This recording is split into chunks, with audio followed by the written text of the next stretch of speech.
주중에 우리 권사회 회장이신 김영숙 권사님께서 전화를 주셨는데 요약하면 권사회 헌신 예배를 이렇게 드리겠다라고 하는 계획이었습니다. 근데 참 반길 만한 계획이었었어요.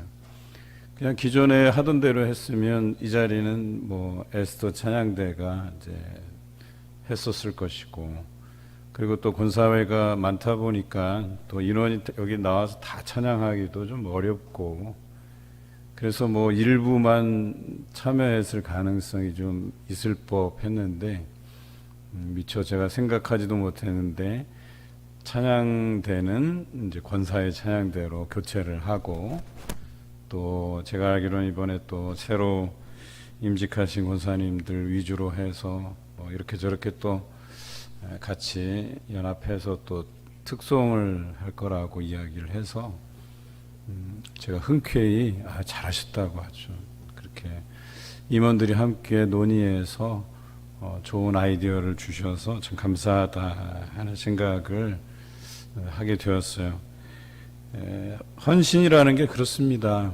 그냥 해오던 방식대로 또 하나님 앞에 헌신을 하는 것도 중요하지만, 또 여러분 안에서 또 어떤 헌신들을 드려갈 것인가를 고민하고 또 그 의견들을 주시는 것도 굉장히 중요하다. 뭐 그것이 아주 커다란 어떤 변화가 아니더라도 굉장히 좀 바람직하다 하는 생각을 하게 되었습니다. 오늘 권사회 헌신 예배를 드리면서 어떤 말씀으로 우리가 함께 은혜를 나눌까 고민이 참 많았는데요. 또 여성들이라고 하는 어떤 특수성을 생각해서 여성에 관련된 어떤 인물들 중심으로 그동안 헌신 예배 설교를 해왔다고 하면, 오늘은 좀 다른 차원에서 말씀을 전해야 되겠다 하는 생각을 가지게 됐어요. 그래서 우리 안에 예수의 흔적을 가진 사람으로서 살아가느냐 아니면 그렇지 않느냐, 이 문제를 놓고 우리가 헌신의 문제를 다시 한번 점검해 봐야 되겠다 하는 생각을 가지게 됐어요.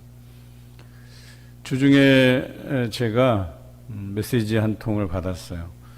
12월에 건강검진 결과에 추가적인 부분이 하나 문자로 왔는데, 비활동성 폐결핵 소견이 보인다. 그래서 전문의하고 또 상담을 받아보라는 그런 내용이었었어요.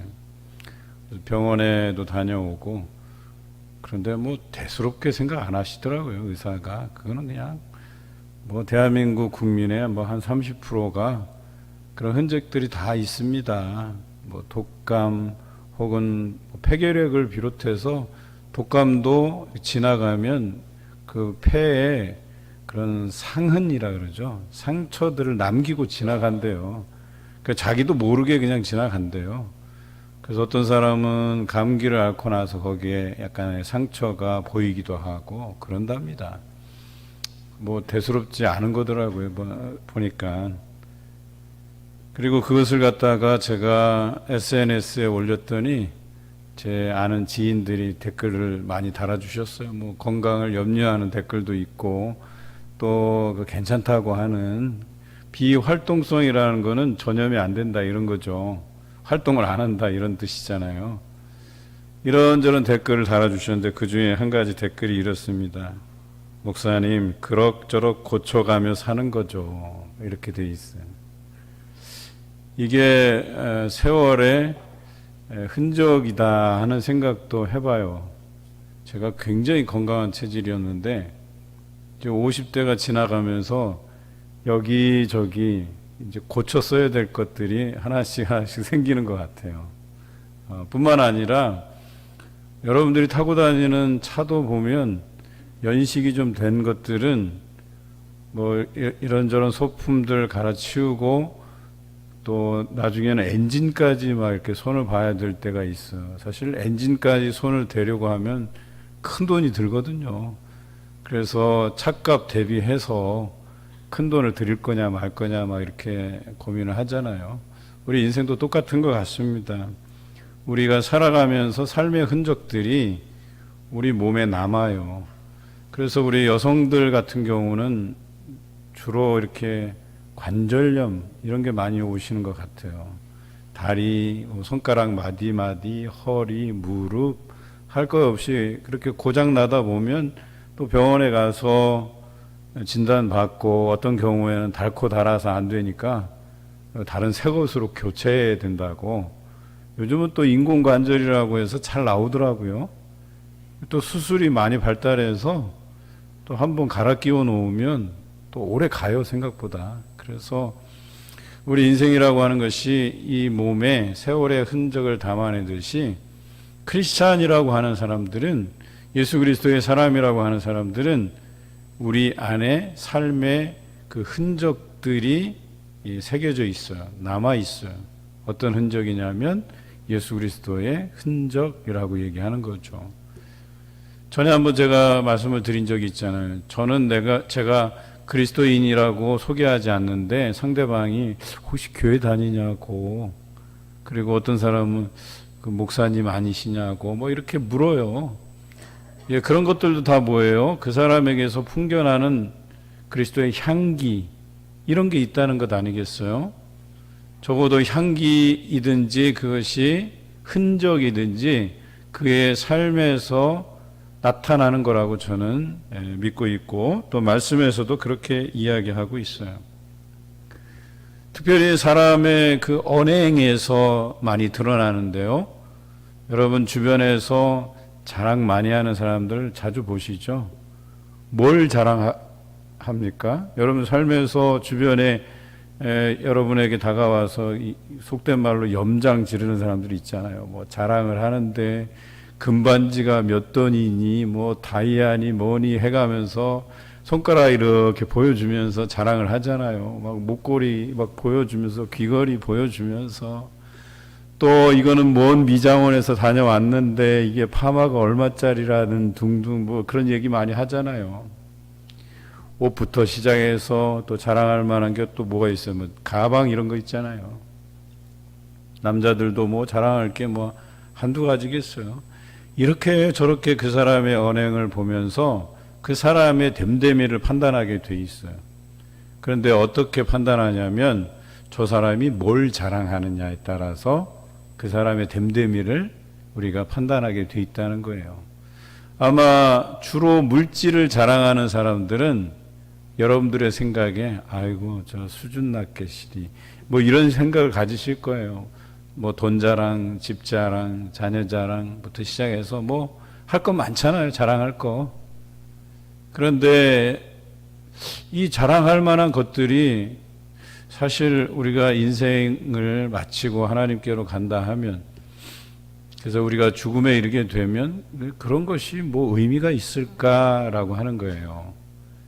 또 과거에는 그러잖아요. 우리가 야, 나 좀 잘생겼었는데, 내가 과거에 참 예뻤었는데, 그런데 나이 들어 보니까 뭐 그게 예뻤었는지 잘생겼었는지조차도 잘 가늠이 안 될 때가 있어요.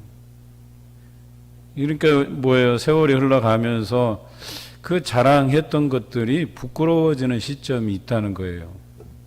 그리고 내가 과거에 왜 그랬을까라고 하는 그런 생각을 가지게 된다는 것이죠.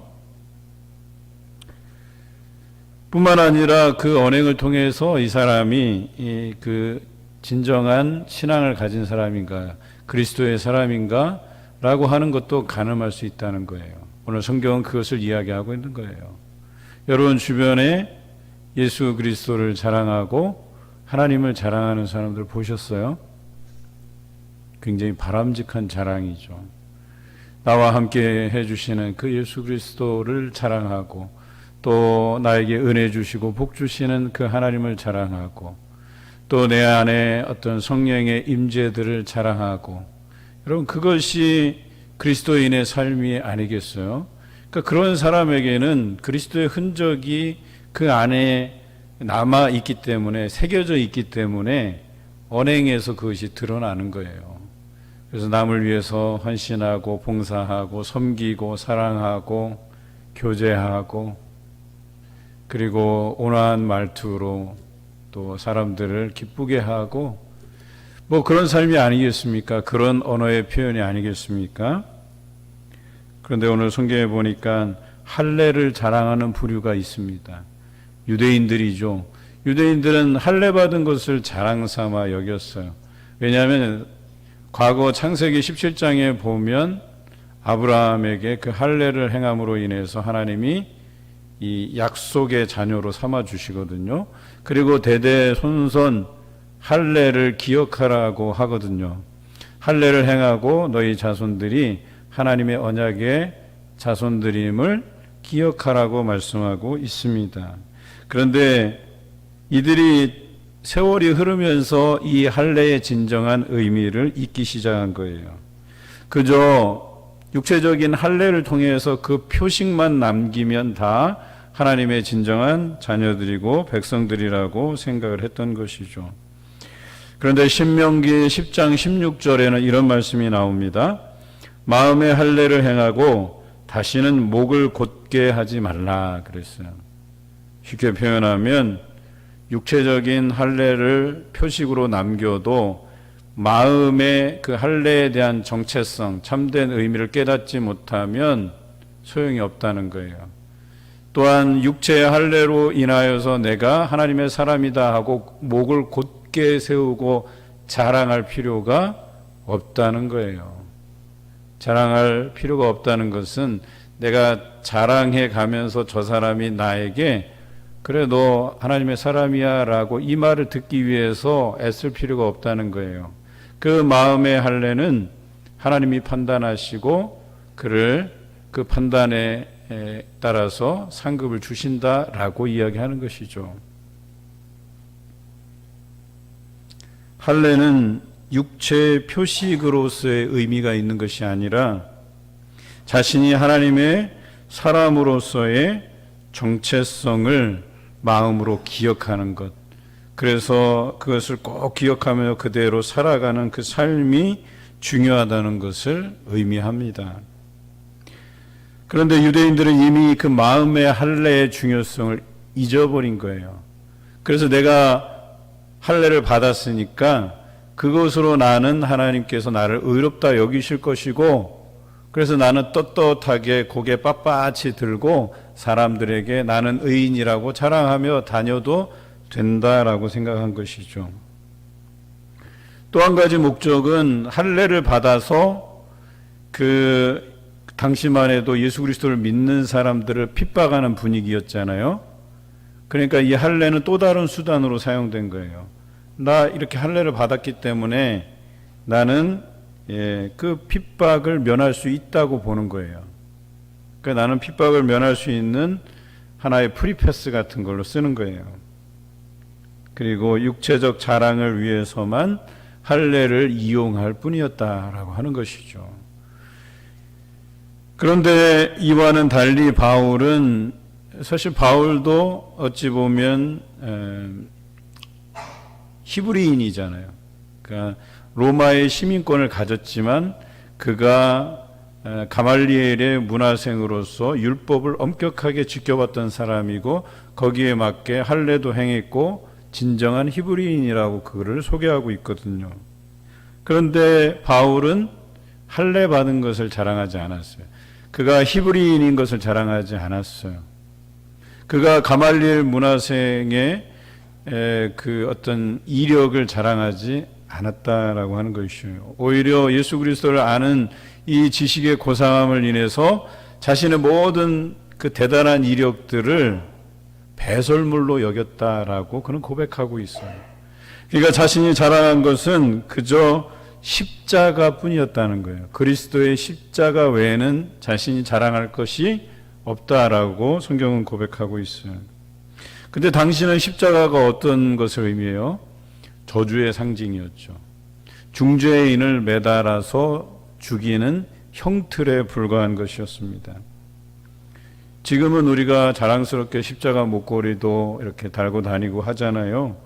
그것이 우리에게는 영광이고 예수님의 제자가 되기 위해서 마땅히 짊어져야 될 것이라고 우리가 여기고 있기 때문에, 이해하고 있기 때문에 그 십자가를 하고 다니는 것이 우리에게는 자랑스러운 것이 될 수 있지요. 그런데 당시만 해도 이것은 저주의 상징이었다는 거예요.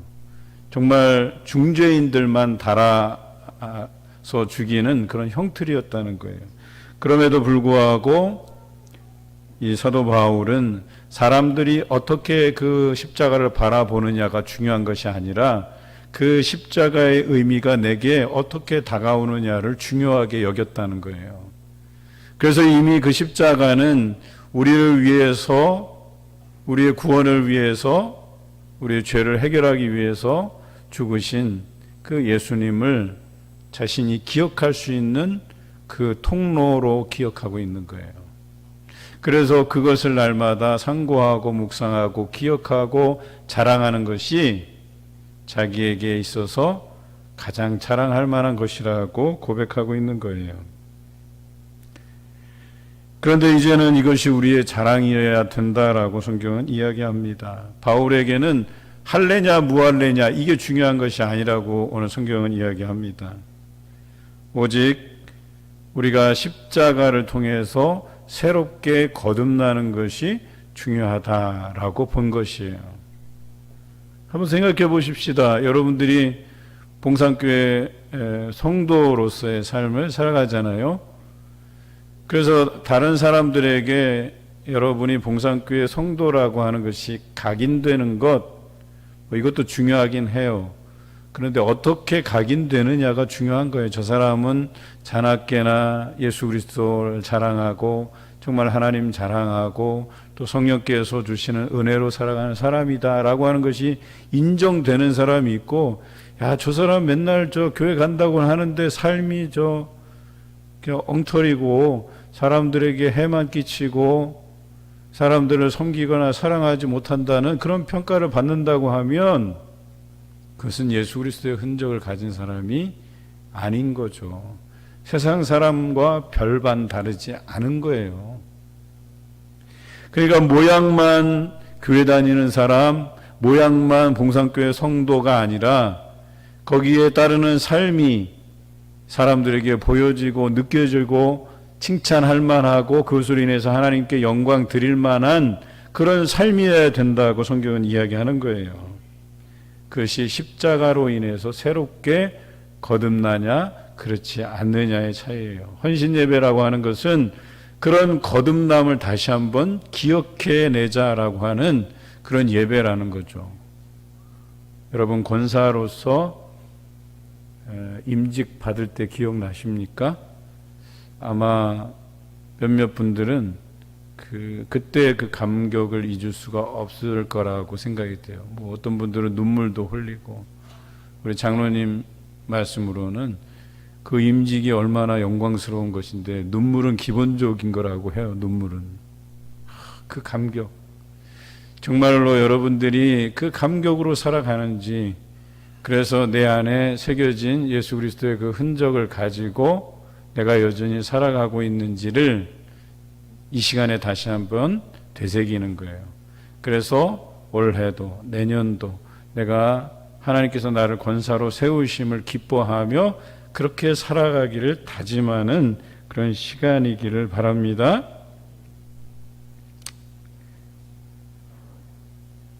여러분은 이제로부터 육체를 자랑할 것인가 아니면 십자가 즉 예수의 흔적을 자랑할 것인가를 판단하고 결정해야 돼요. 이제 선택의 문제에 놓여 있다라고 하는 것이죠. 이것이 우리 신앙의 가장 중요한 선택의 문제예요. 육체를 자랑할 것이냐 아니면 예수 그리스도를 자랑할 것이냐. 지난주 최 전도사님이 설교를 잘 하셨는데 좀 아쉬웠던 건 너무 짧아갖고 항상 제가 당황스러워요. 설교가 짧으면. 그래서 어떻게 해서든지 제가 광고로 시간을 좀 늘려보긴 했는데 그래도 10분이나 일찍 맞춰갖고, 그런데 제가 그 설교를 듣고 마음에 와닿은 부분이 뭐였냐면 그 바리새인의 기도와 세리의 기도를 적절하게 잘 비교를 했단 말이에요. 오늘 말씀과도 연관이 있어요.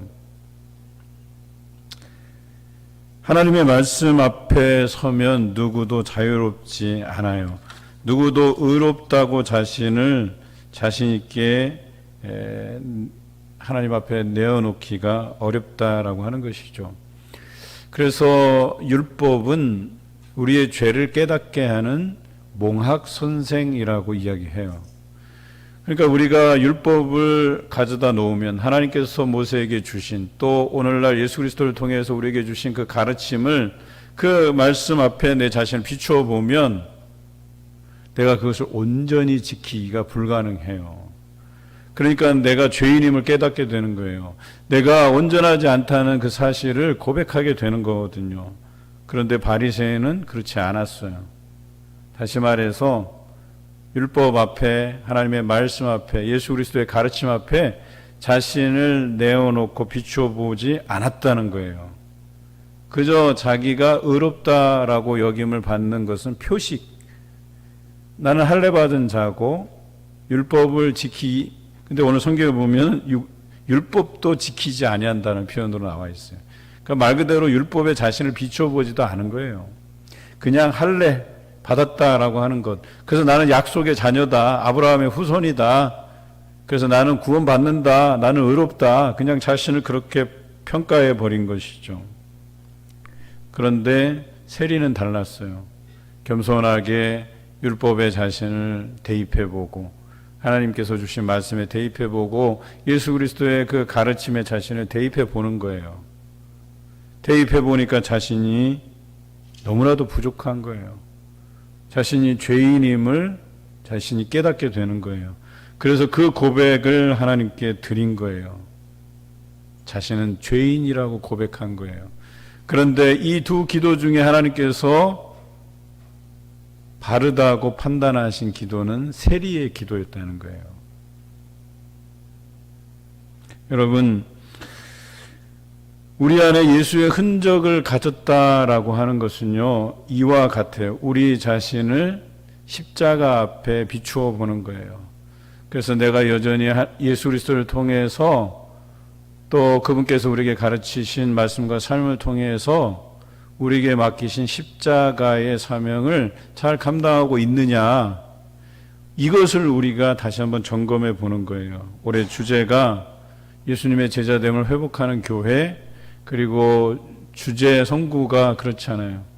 자기 십자가를 지고 예수 그리스도를 따르는 것이라고 이야기하고 있잖아요. 그것이 바로 예수의 흔적을 이야기하는 겁니다. 그 흔적이 우리 삶에서 나타나기를 바라는 것이죠. 여러분, 그러니까 예수 그리스도를 자랑을 하는데 바울이 자랑한 그 내용이 좀 궁금하시죠? 예를 들어서 내가 예수 그리스도를 잘 믿어서 뭐 사업도 잘 되고 뭐 자녀들도 잘 되고 또 건강하고, 물론 이런 척도들도 뭐 나쁘지 않아요. 구약의 의미에서 보면 하나님을 잘 섬긴다는 기준이 그 기업이거든요. 그래서 땅에서 풍족한 결과들이 이렇게 나오고 또 자녀들이 번성하고 많이 낳고, 이런 것들이 구약에서는 하나님의 복과 은혜의 기준이에요. 그런데 예수 그리스도 이후에는 신약에서는 그 개념이 좀 달라져요. 그것만이 하나님의 은혜와 복을 가늠하는 척도가 아니라는 거예요. 그것이 뭐냐면 예수 그리스도의 흔적이 기준이 되는 거예요. 그래서 우리가 얼마만큼 예수 그리스도를 위해서 헌신하고 봉사하고 그 수고로운 짐을 지느냐, 십자가의 짐을 지느냐, 이것이 우리에게 기준이 된다라고 이야기하는 거예요. 여러분, 바울은 이것을 자랑했어요. 고린도 후서에 나옵니다. 40에 하나 감한매를 5번이나 맞았다. 여러분, 이런 고생을 자랑하고 있어요. 3번 태장으로 맞았다. 1번 돌로 맞았다. 배가 3번 파손하여 1주야를 깊은 바다에서 고생했다. 강의 위험이 있었다. 강도의 위험도 있었다. 동족으로 인한 위험도 있었다. 이방인으로부터 받은 위험도 있었다. 시내의 위험도 있었고 광야의 위험도 있었고 바다의 위험도 있었고 거짓 형제 중에 나를 괴롭게 한 이도 있었다. 뿐만 아니라 수고하며 애쓰고 여러 번 자지 못하고 줄이며 목마르고 여러 번 굶고 춥고 헐벗었다. 이것을 자랑하고 있어요. 또한 내 속에 눌리는 것이 있으니 모든 교회를 위해 염려하는 것이라. 그러니까 매일 하루도 편할 날이 없었던 거예요. 모든 교회가 잘 돌아가고 있는지, 예수 그리스도를 잘 섬기고 있는지, 믿음을 잘 지키고 있는지, 고난 가운데서 인내하고 있는지, 이것을 염려해서 늘 눌리는 마음이 있었다는 거예요. 지금 제가 언급한 것이 바보 설교라고 해요. 자신이 이 고난 받은 것, 예수 그리스도 때문에 고난 받은 것을 자랑하면서 드러내 놓은 거예요. 얼핏 생각할 때 여러분이 야, 이게 자랑할 만한 것인가? 이건 고생담인데? 여러분, 바울이 예수 그리스도를 자랑했는데 그 자랑이 뭐냐면 이 고생담이에요.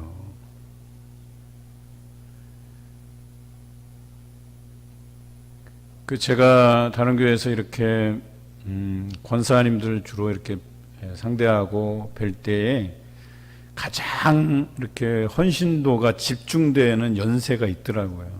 아마 그 연세가 은퇴하기 바로 직전까지인 것 같아요. 나름 이제 은퇴하고 나면 점차 그런 역할도 조금씩 줄어들고 또 본인 스스로가 좀 위축됨을 느끼나 봐요. 사실 그럴 필요는 없는데. 그런데 이제 자기가 한 63세, 65세 그 이후에 하던 일에서 이제 손을 놓고 그 마지막 막바지 몇 년을 아주 충성되게 일하고 굉장히 헌신적으로 일하시는 것을 제가 뵙게 돼요. 특히 다른 교회 예를 들어보면 주방을 이제 권사님들은 한 분씩 이제 맡아야 돼요. 뭐 순번대로 이렇게 나가는 경우도 있고 순번을 뛰어넘는 경우도 있는데 이 주방 담당을 하면 이제 그 교회 같은 경우는 이제 밥도 많이 해야 되고 행사를 많이 치러야 되니까 주방 담당이 너무나도 힘들어요. 그러니까 그 정설이 뭐냐면 주방 권사님을 한번 맡으면 주방 담당을 한번 1년 동안 맡고 나면 허리가 나가든지 다리가 나가든지 뭐 어디가 나간대. 그래서 꼭 뭐 수술을 해야 되거나 하여튼 병원 신세를 지어야 된다는 거예요. 그런데요, 그런 이야기를 하는 그 권사님의 표정을 제가 보니까 내가 그것 때문에 얼마나 고생했는데 라며 후회하는 게 아니라 그것을 자랑 삼아 얘기해요. 저는 그것이 좀 바람직하다고 봐요. 그게 예수의 흔적이라고 이야기하는 거예요. 그 고생담이. 내가 이렇게 고생했었는데. 그 고생의 흔적들이 나에게 있을 뿐만 아니라 아마 여러분들도 그것을 느끼실 거예요. 우리 교회 곳곳에 여러분의 고생의 흔적들이 남아있을 거예요. 어찌 보면 교회라고 하는 것은 그런 성도들의 고생의 흔적들이 남아있는 곳, 이렇게 정의해도 제가 틀리지 않을 것 같아요. 이 성전도 마찬가지죠. 여러분들이 얼마나 고생해서 이 성전을 이렇게 지었는지, 또 여러 가지 이 안에 있는 기명들도 마찬가지고요.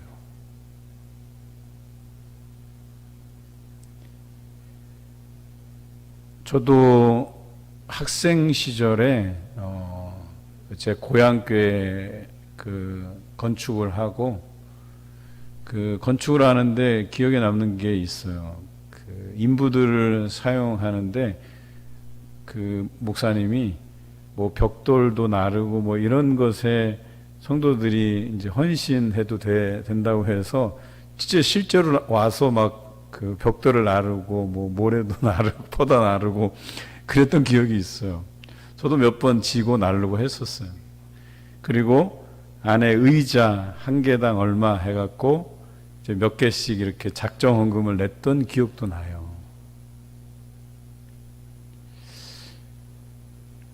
아마 그런 고생담, 이것이 바로 예수 그리스도의 흔적으로 바울이 자랑할 만한 것이었다라고 하는 것을 우리가 기억해야 돼요. 우리가 뭔가 혜택을 누리고 우리가 뭔가 좋은 것을 얻고 이런 것을 자랑하는 것이 아니고 예수 그리스도 때문에 고생한 이 고생담이 바울의 자랑거리였다라고 하는 것이죠.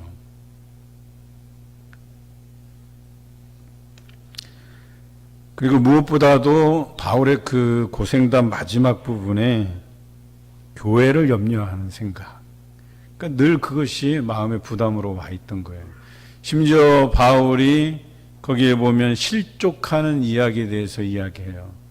성도들 중에 한 사람이 실족하면 그것으로 인해서 얼마나 그에게 목회적인 부담이 찾아왔는지 몰라요. 저는 그 심정 이해해요.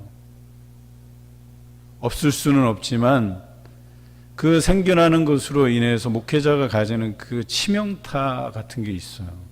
그 죄책감 같은 게 있단 말이에요.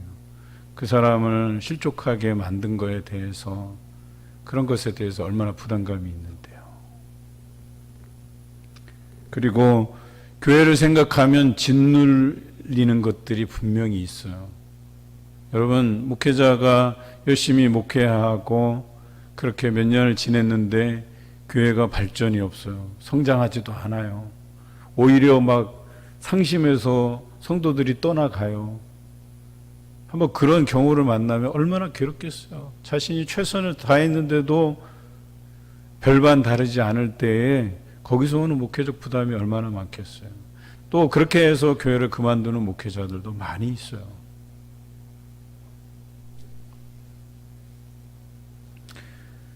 또 어떤 경우에는 목사가 자신의 이익을 이렇게 취하기 위해서 성도들을 예수 그리스도의 제자로서 훌륭하게 키워내는 일에 주력해야 되는데 자신을 지지하고 자신의 편으로 만들려고 하는 이런 어처구니 없는 일을 하기도 한다는 사실이에요. 여러분, 이것이 참 바람직하지 않지 않습니까? 적어도 목회자의 양심을 가지고 교회를 위해서 염려하는 마음을 가지고 또 여러분들이 예수 그리스도의 제자로서 훌륭하게 또 자라가고 성장해가는 모습을 보기 위해서 애쓰는 것, 이것이 중요하지 않겠습니까? 뿐만 아니라 여러분들도 거기에 호응하고 순종하고 내가 예수 그리스도의 제자로서 거듭나기 위해서 힘차게 살아가는 것, 이것이 중요하지 않겠습니까? 헌신 예배는 그것을 기억하고 다짐하는 시간이에요. 올 한 해 권사회가 가지는 여러 가지 사역들이 있고 또 책임들이 있을 것입니다. 그것들 믿음으로 잘 감당해 가시기를 바랍니다. 무엇을 드릴까를 여러분들 고민하신다면 예수의 흔적으로 살아감을 드리라고 권면하고 싶습니다. 십자가를 지고 따르는 삶을 살아가시길 이 시간 주님의 이름으로 기원합니다.